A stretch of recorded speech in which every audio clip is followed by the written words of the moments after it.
It's a sight to see.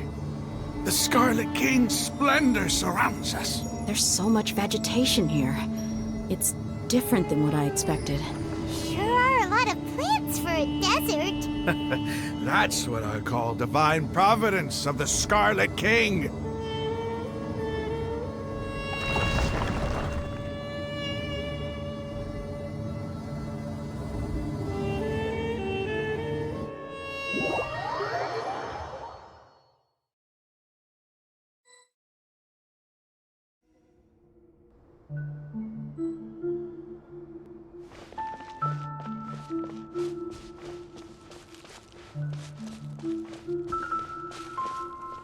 It's getting brighter!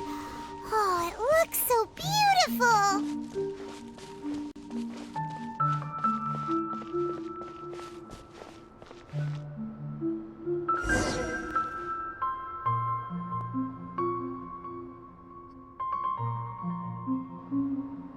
Wait.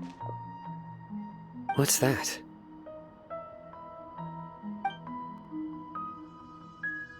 A load of flowers.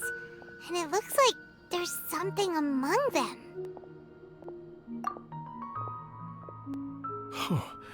These are Scarlet King runes. They left something behind. Yes. It's an elegy written in an ancient script. What does it say? Here lies our faithful priest Kasala. His wisdom is a miracle among the people, deserving of high praise and admiration. You can read ancient Scarlet King script? Of course. Every student needs to master at least 20 languages before they graduate. He's not serious, right? There's still something off about this place. The elemental energy here is too concentrated. The scent of life. Is it trying to tell us something? Is this it? Analyzing.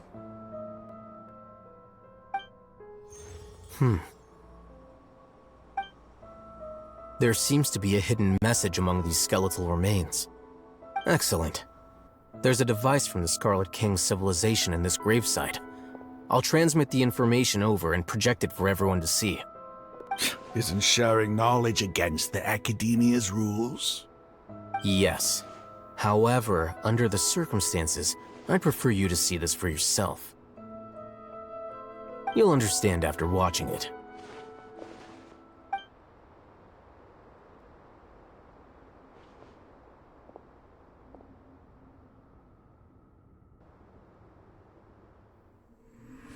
Civilization is born of knowledge, but so too can knowledge be its demise. A disaster caught us unaware. It was knowledge that did not belong to this world.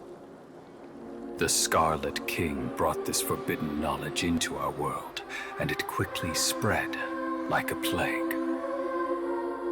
People's minds were filled with crazed whispers. Dark gray scales spread across their bodies. Even the land was stripped of its vigor. Only a desperate, deathly silence remained. Were it not for greater Lord Rukkhadevata from the forests, the damage would have been irreversible. She summoned the priests to build temples and infused into them the divine power of life. The disaster was miraculously tempered, and the embers of our civilization were preserved in Aru village. Alas, the miracle could not last. As long as forbidden knowledge continued to exist, it would forever blight this world. In the end, the proud king of the desert, my eternal lord, chose to sacrifice himself. I have spent my whole life since guarding one of these many temples. But now, my duty is coming to an end.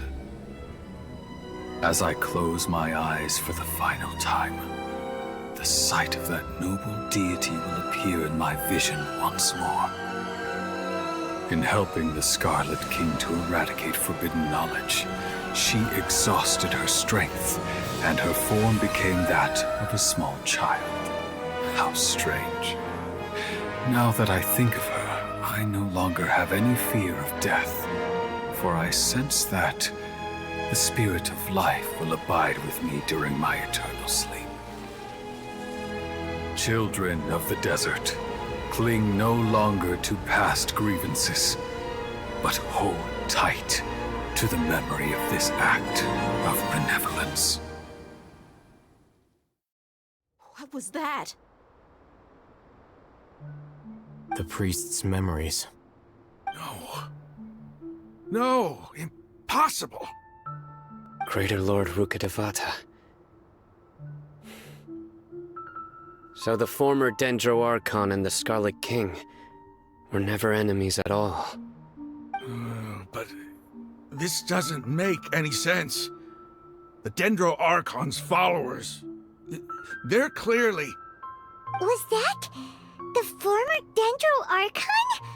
She became so tiny in the end.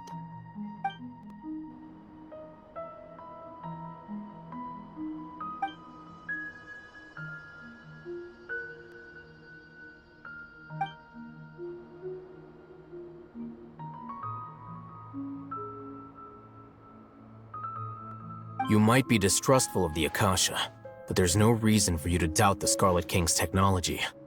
You've just witnessed his priest's last words.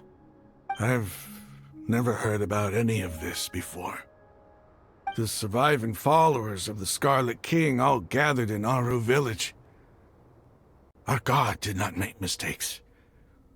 We refused to believe any of the rumors. The Scarlet King's death, the all but total annihilation of our civilization. It was all Greater Lord Rukh, just like us humans. Fighting, feuding, double-crossing each other to survive in the desert. You were blinded by your prejudice.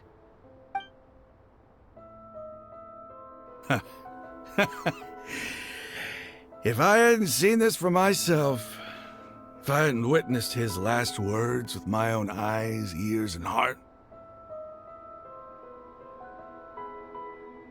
how could I ever begin to accept this? The truth is so far from what I've always known. Am I really supposed to believe that after all these years, all this time seeking revenge, suddenly now my enemy is my savior? Raman, that's enough. Give it a rest. You're starting to make a fool of yourself. Dia, tell me, my Eremites and I, what are we even fighting for?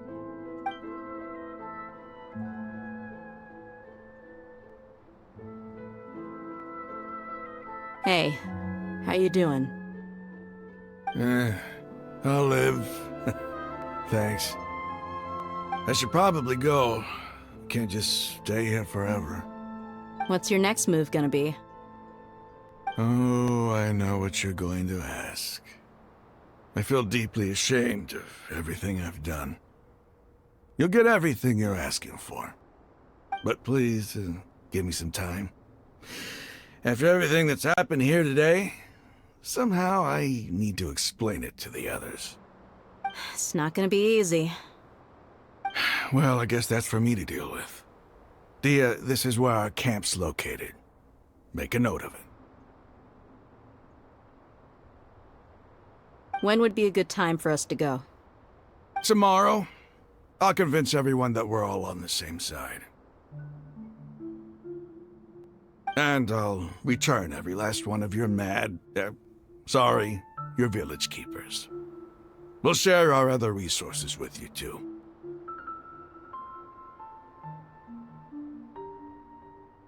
You seem to finally understand that our true enemy is the sages. Yes. The gods never gave up on anyone. It's the people responsible for all this that need to face the consequences of their actions. That must have been rough, but he seems to have figured things out now. Ramon's no fool. Being the leader of your own faction in the desert is no easy feat. It's too bad he was held back by his belief in the Scarlet King. But now that that's changed, I guess we have a few more people on our side. The outcome, at least, is favorable. We should get going too. Let's head back, have a proper meal, and a nice, long sleep. We'll need all our energy tomorrow.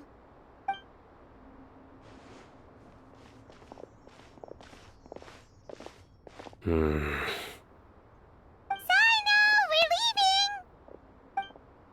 Stop yelling.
Raman, we're here. Everything's been arranged. Someone will bring the village keepers back to Aru village shortly. I guess all I can say now is, thanks for agreeing to help. Ah, don't mention it. I think we can both agree you went to hell and back for it.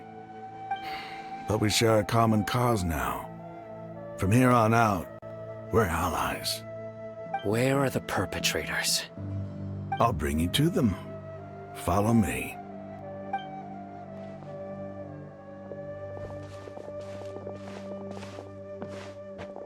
So these are the people who kidnapped the village keepers. Oh no, it's the scribe! There's no need to yell. No one can help you now. We've been all over the desert trying to find you! That's right.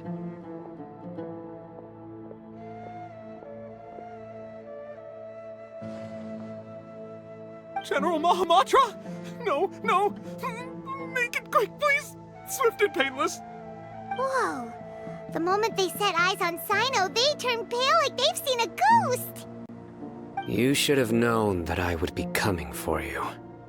Wait, we were just following orders! You know what I'm talking about, right? There's no way we could have done all this by ourselves! No, not Sino. He's gonna tear us limb from limb. I could do worse. Please have mercy! Start talking. Otherwise, I'll have to resort to other methods. So, your superiors have kept you quite busy recently. Why?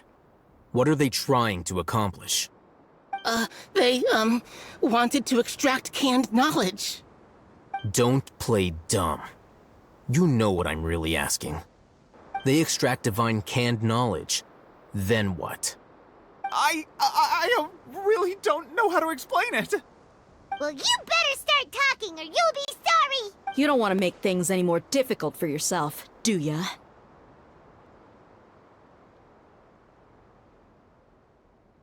Be my guest.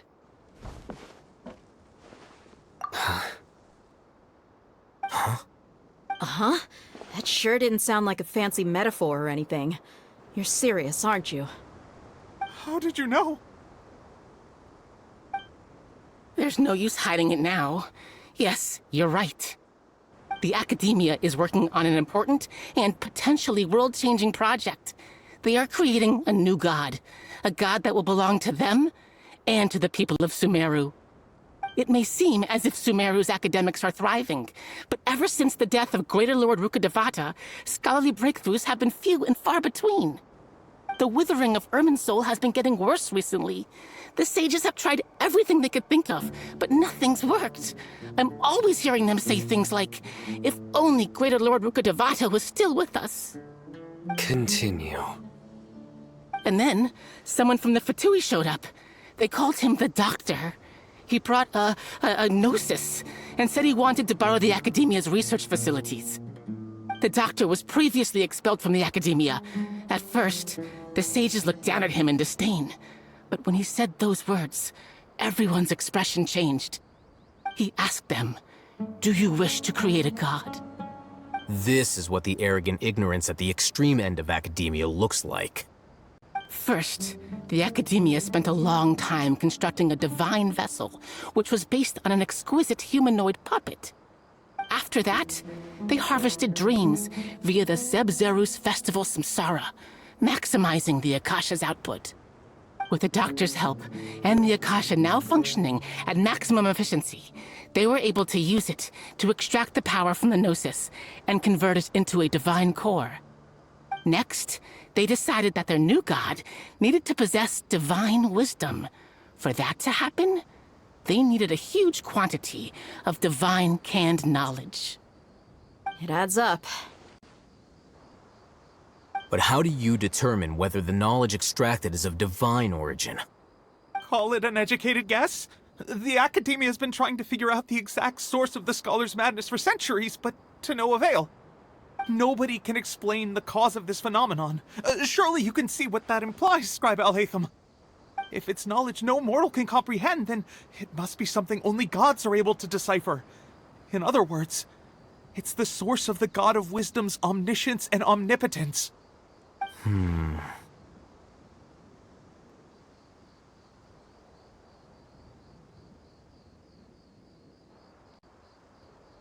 You must have noticed by now. The Academia doesn't care about who their god is. It's the ability to exercise control over knowledge and wisdom that matters.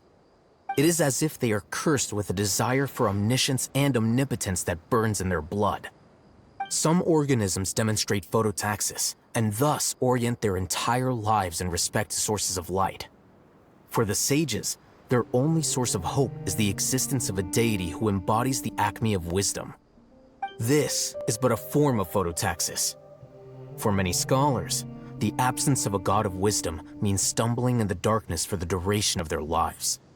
Then what does Lesser Lord Kusanali mean to you? Is she not a true god present in this world? If you already have a new god, why try to create another one? From the beginning, the Academia has never treated her as a god. When the Academia first discovered Lesser Lord Kusanali, the newborn god of wisdom, the sages hoped that she would be as wise as Greater Lord Rukkhadevata. But upon evaluation, they found that at the time, she possessed no more intelligence than any ordinary human child. The sages never had a ruder awakening. This forced them to accept that Greater Lord Rukkhadevata had indeed passed away. Not to mention that Lesser Lord Kusanali's gnosis had been used to power the Akasha this entire time. By herself, she has neither an Archon's raw power, nor the spectacular insight expected of a god of wisdom.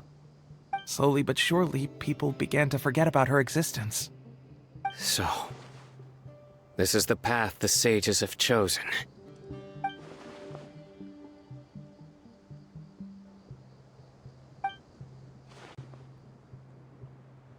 All right, let's try to keep our cool.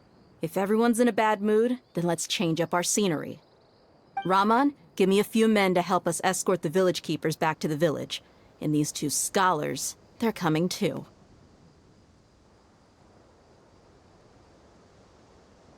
Sure, as you wish.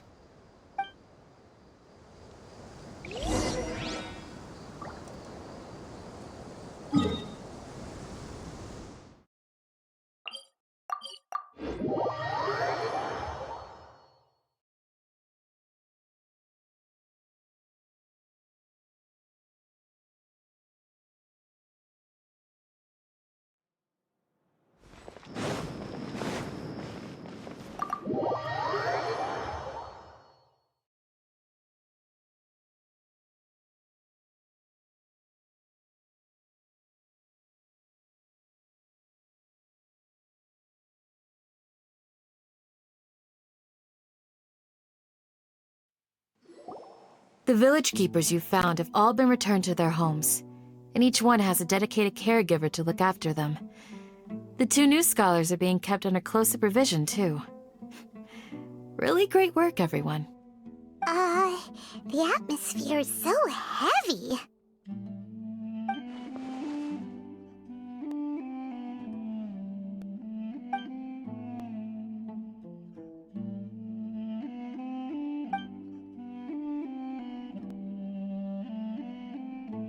Hey! Say something! Stop spacing out! Come on, is there nothing left to talk about? In that case, let's all get some water and try to think about something else. Or I can go fetch some snacks. Oh, Paimon's so coming with you. Do you have any plans, Traveler? Gods above, you're not talking about work, are you? So you were still withholding some information?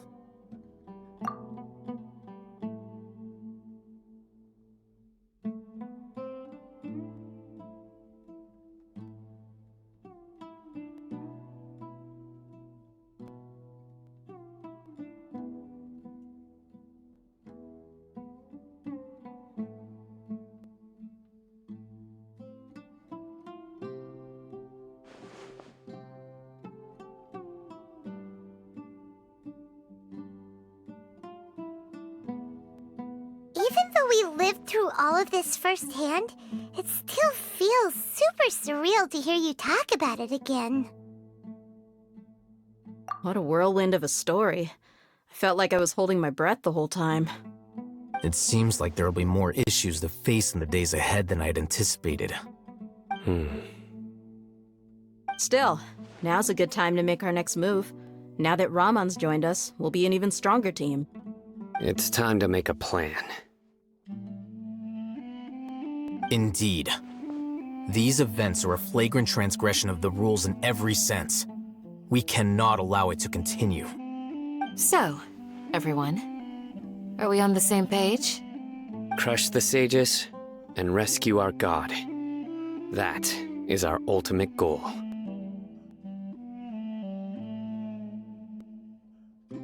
Well, let's brainstorm a little more about what other resources we can draw on. The next time we gather here, we must have a solid plan. Yep, it'll work out for sure.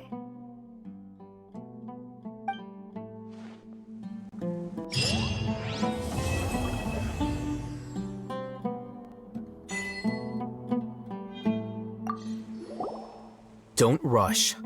This is a big undertaking, and the planning and preparation for what lies ahead will no doubt take some time. Take it slowly. We need to make sure the plan is as effective as possible. He's starting to read his book again. Hey, are you even listening? Would you like me to lend you something to read? No way! Your books aren't quite to Paimon's tastes. I was joking. I know my books are far too difficult for you, and I have no intention of lending them out. Ugh, you're so annoying!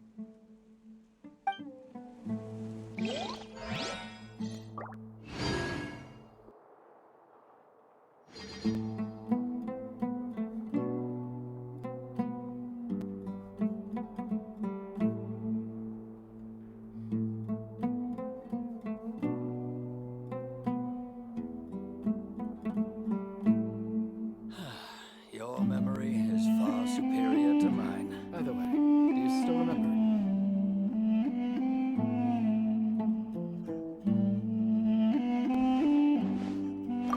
You must let me know if there's anything I can do to help. Though I cannot leave Avru Village, I can't help but feel stirred when I see the looks in your eyes. I've never felt as roused as this when fighting alone in the past. I suppose this must be the power of camaraderie.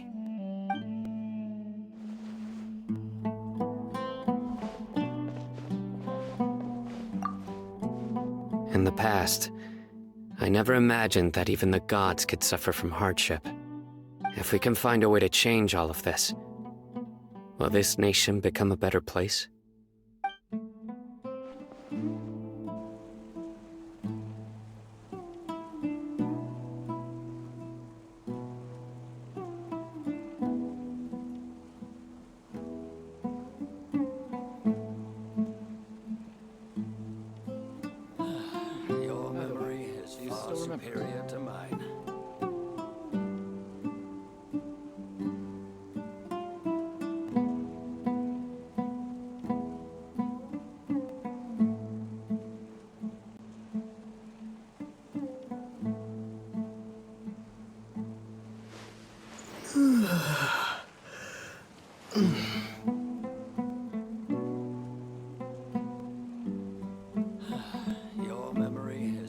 superior to mine. By the way, do you still remember?